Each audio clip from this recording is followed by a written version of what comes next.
వాతావరణం ఉంది. బీఆర్ఎస్ కాంగ్రెస్ పోటాపోటీ ఆందోళనలు చేస్తున్నారు. రాత్రి నుంచి ఆ ఉద్రిక్త వాతావరణం కొనసాగుతోంది. రుణమాఫీ జరిగింది, హరీష్ రాజీనామా చేయాలి అంటూ రాత్రి కాంగ్రెస్ శ్రేణులు ఎమ్మెల్యే క్యాంప్ ఆఫీస్ దగ్గరకు వెళ్లి ఫ్లెక్సీలు పెట్టారు. బీఆర్ఎస్ శ్రేణులు అక్కడికి వచ్చి ఆ ఫ్లెక్సీలు తొలగించే ప్రయత్నం చేయడంతో రాత్రి పెద్ద ఎత్తున సిద్దిపేట ఎమ్మెల్యే క్యాంప్ ఆఫీస్ దగ్గర ఉద్రిక్త వాతావరణం చోటు చేసుకుంది. ఇప్పటికీ ఆ వాతావరణం చోటు చేసుకుంది. ఇప్పుడు కాంగ్రెస్ శ్రేణులు బీఆర్ఎస్ శ్రేణులు కూడా పెద్ద ఎత్తున ఆందోళనలు ర్యాలీలు నిర్వహిస్తూ ఉండటంతో అక్కడ కాంగ్రెస్ శ్రేణులను కూడా పోలీసులు అరెస్ట్ చేస్తున్న దృశ్యాలు మనం ఆర్టీవీ స్క్రీన్ పైన చూడొచ్చు. ఒక్కసారి అక్కడ ఏం జరుగుతుందో విందాం.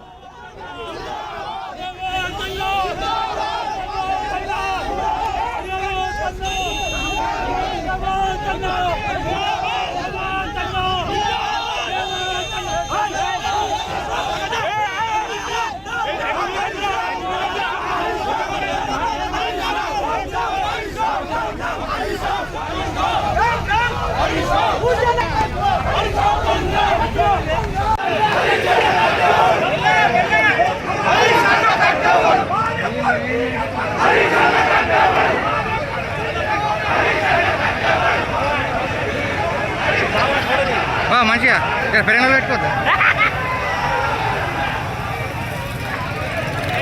మా బొమ్మలు నీకు బాగవుతాడా? మా బొమ్మలు నీకు బాగవుతాడా?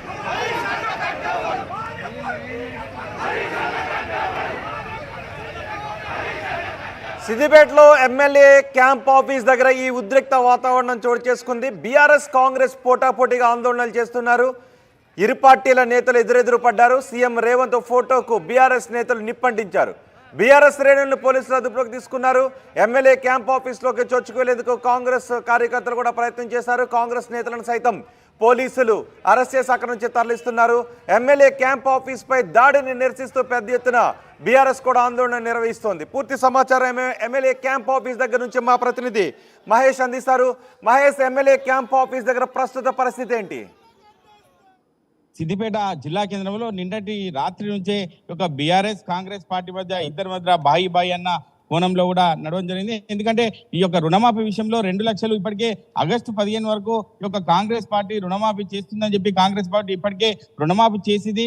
హరీష్ రావు నువ్వు రాజీనామా చేయాలని ఇప్పటికే ఒక కాంగ్రెస్ పార్టీ కూడా ఫ్లెక్సీలు వెళ్ళడంతో ఒక బీఆర్ఎస్ శ్రేణిలో కూడా తీవ్ర అసంతృప్తి వ్యక్తం చేయడం జరిగింది. అందులో భాగంగా దీనికి సంబంధించి చూసుకున్నట్టే ఇద్దరు రాత్రి సమయంలో 1 గంట సమయంలో ఇద్దరు బాయి అనుకున్న నేపథ్యంలోనే అంటే ఉదయం కూడా ఇద్దరు కూడా నిరసనలు వ్యక్తం చేయాలన్న ఉద్దేశం కొద్దీ ఇటు కాంగ్రెస్ పార్టీ కార్యాలయం నుండి కాంగ్రెస్ పార్టీ శ్రేణులు బైక్ ర్యాలీగా ఇటు బ్లాక్ ఆఫీస్ చౌరస్తా నుండి క్యాంప్ కార్యాలయం వెళ్లే మార్గంలో వాళ్ళు వచ్చి అంటే మా యొక్క రేవంత్ రెడ్డి ఫోటోను ఒక క్యాంప్ కార్యాలయంలో పెట్టాలి ఖచ్చితంగా అనే ఉద్దేశం కొద్దీ బైక్ ర్యాలీగా క్యాంప్ కార్యాలయం చేరుకునే ప్రయత్నంలోనే బ్లాక్ ఆఫీస్ చౌరస్తాలనే కొందరిని ఒక కాంగ్రెస్ పార్టీ శ్రేణులను ఇప్పటికే పోలీసులు అరెస్ట్ చేయడం జరిగింది. అందులో భాగంగా మిగతా కార్యకర్తలను చొచ్చుకొని వెళ్ళడానికి మహిళలు కార్యకర్తలు కాంగ్రెస్ పార్టీ కార్యకర్తలు యొక్క క్యాంప్ కార్యాలయం చేరుకోగానే అక్కడ కూడా పోలీసులు అదుపులోకి తీసుకుని అరెస్ట్ చేయడం. ఎందుకంటే గతంలో ముఖ్యమంత్రిగా ఉన్నటువంటి కేసీఆర్ ఫోటోను యొక్క క్యాంప్ కార్యాలయానికి ఉండేది, అది ఉండద్దు అనే ఉద్దేశం కొద్దీ కాంగ్రెస్ పార్టీ శ్రేణులు తీసివేయడం జరిగింది. అదేవిధంగా ఈ రోజు ముఖ్యమంత్రి రేవంత్ రెడ్డి ఫోటోను కూడా ఖచ్చితంగా క్యాంప్ కార్యాలయంలో పెట్టాలనే ఉద్దేశం ఉంది. ఫ్లెక్సీని పట్టుకొని కార్యకర్తలు చొచ్చుకునే ప్రయత్నంలో ఈ యొక్క పోలీసులు అడ్డుకొని వారిని అరెస్ట్ చేయడం జరిగింది. అదేవిధంగా అప్పటికే ఈ యొక్క బీఆర్ఎస్ పార్టీ శ్రేణులు నిన్న జరిగిన సంఘటన దృష్టిలో పెట్టుకొని బీఆర్ఎస్ పార్టీ శ్రేణులు 10 గంటల వరకు క్యాంప్ కార్యాలయం చేరుకోవాలని చెప్పి ఒక బీఆర్ఎస్ శ్రేణులు కార్యకర్తలు దిశానిర్దేశం చేస్తున్న నేపథ్యంలోనే కార్యకర్తలు బీఆర్ఎస్ పార్టీ క్యాంప్ కార్యాలయం నుండి స్థానిక ఓల్డ్ బస్టాండ్ వరకు కూడా ఒక ర్యాలీగా వెళ్ళి అక్కడ నిరసన వ్యక్తం చేస్తారు. అదే మార్గ మధ్యలో ఉన్న ఫ్లెక్సీలు ఈ యొక్క రేవంత్ రెడ్డికి సంబంధించిన ఫ్లెక్సీలు ఈ యొక్క హరీష్ రావుకి అపోజిట్ గా పెట్టినటువంటి ఫ్లెక్సీలను ఈ యొక్క బీఆర్ఎస్ పార్టీ శ్రేణులు 3-4 చోట్ల ఈ యొక్క ఫ్లెక్సీలను కూడా తొలగించిన పరిస్థితి చూసాం. అక్కడ బస్టాండ్ చేరుకోగానే ఈ యొక్క నినాదాలు చేస్తూ రేవంత్ రెడ్డి డౌన్ డౌన్ అంటూ కాంగ్రెస్ ప్రభుత్వం డౌన్ డౌన్ నినాదాలు అప్పటికే చేసుకుంటూ బీఆర్ఎస్ శ్రేణులు కూడా నిరసన వ్యక్తం చేసిన పరిస్థితి అవుతుంది. అక్కడికి చేరుకున్న తర్వాత రేవంత్ రెడ్డి ఫ్లెక్సీకి సంబంధించిన ఒక చెప్పులతో వినూత్న రీతిలో ఈ యొక్క ఫోటోను కొట్టుకుంటూ నిరసన వ్యక్తం చేస్తూ ఈ యొక్క బీఆర్ఎస్ శ్రేణులు కూడా ఈ యొక్క దగ్ధం చేయడం జరిగింది ఈ యొక్క ఫ్లెక్సీకి సంబంధించి.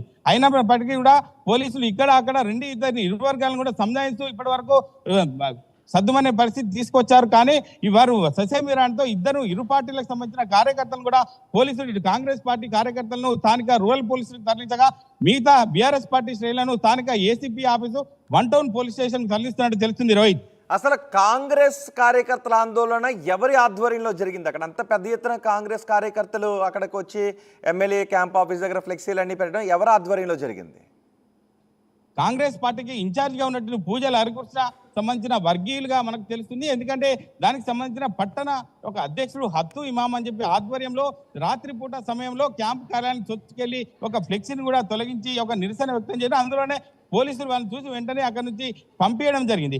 ఉదయం కూడా ఖచ్చితంగా రేవంత్ రెడ్డి ఫ్లెక్సీని అక్కడ పెట్టాలనే సదుద్దేశంతో కాంగ్రెస్ పార్టీ శ్రేణులు అక్కడ క్యాంప్ కార్యాలయానికి చేరుకునే ప్రయత్నంలోనే పోలీసులు అరెస్ట్ చేయడం, వీరిని కూడా ఒక చేస్తున్నట్టు నిరసనలను పోలీసులు ఒక సంబంధించిన బీఆర్ఎస్ శ్రేణులను కూడా పోలీసులు అరెస్ట్ చేయడం జరిగింది. రోహిత్ రైట్, అసలు బీఆర్ఎస్ నేతలు ఏమంటున్నారు మరి ఈ అటాక్ పై? ఏం చేయబోతున్నారు ఇప్పుడు? అంటే బీఆర్ఎస్ నిరసన మేము శాంతియుతంగా చేసుకుంటాం. గత 10 సంవత్సరాల్లో మేము ఇప్పటి వరకు ఇటువంటి చూడలేదు. ఈ యొక్క హత్యా రాజకీయాలను ప్రోత్సహిస్తూ రాష్ట్ర ప్రభుత్వం ప్రోత్సహిస్తూ ముందుకెళ్తుంది. ఇప్పటి వరకు కూడా సిద్దిపేటలో ప్రశాంతంగా ఉన్న సిద్దిపేటను కాంగ్రెస్ పార్టీ అధికారంలోకి వచ్చిన తర్వాత ఈ యొక్క ఫ్లెక్సీలు చింపడము, ఈ యొక్క గేట్లపై దుంకడము, ఈ యొక్క బీఆర్ఎస్ పార్టీపై దాడులు చేయడాన్ని తీవ్రంగా ఖండిస్తున్నారని చెప్పి ఈరోజు క్యాంప్ కార్యాలయాన్ని స్థానిక పాత బస్టాండ్ వరకు నిరసన తెలియజేస్తూ నల్ల బ్యాడ్జ్లను ధరించి స్థానిక బస్టాండ్ వరకు చేరుకున్నది. ఇది ఎప్పుడు భవిష్యత్తులో ఇటువంటి మేము తీవ్రంగా ఖండిస్తాం, ఖచ్చితంగా ఖండిస్తున్నాం అని చెప్పి స్థానికంగా ఉన్న మాజీ మున్సిపల్ చైర్మన్ ఒక కడవేరుకు రాయనర్సి కూడా తో పాటు వివిధ సీనియర్ నాయకులు కూడా నిరసన వ్యక్తం చేస్తున్న పరిస్థితి అయితే తెలుస్తుంది. రోహిత్ రైట్ మహేష్, సిద్దిపేటలో హై టెన్షన్ వాతావరణం కనిపిస్తోంది. రాత్రి నుంచి కూడా సిద్దిపేటలో ఎమ్మెల్యే క్యాంప్ ఆఫీస్ దగ్గర ఉద్రిక్త వాతావరణం చోటు చేసుకుంది. ఎమ్మెల్యే క్యాంప్ ఆఫీస్ పై దాడితో ఉద్రిక్తత నెలకొంది. బీఆర్ఎస్ కాంగ్రెస్ పోటాపోటీగా ఆందోళనలు చేస్తున్నారు. ఇరు పార్టీల నేతలు ఎదురెదురు పడడంతో మరింత ఉద్రిక్తంగా అక్కడ పరిస్థితులు మారాయి. సీఎం రేవంత్ ఫోటోకు బీఆర్ఎస్ శ్రేణులు నిప్పు పెట్టారు. బీఆర్ఎస్ శ్రేణులను పోలీసులు అదుపులోకి తీసుకున్నారు. కాంగ్రెస్ కార్యకర్తలు పెద్ద ఎత్తున ఎమ్మెల్యే క్యాంప్ ఆఫీస్లోకి చొచ్చుకు వెళ్లేందుకు ప్రయత్నించారు. ఈ నేపథ్యంలో కాంగ్రెస్ నేతలను సైతం పోలీసులు అరెస్ట్ చేసి అక్కడి నుంచి తరలిస్తున్నారు.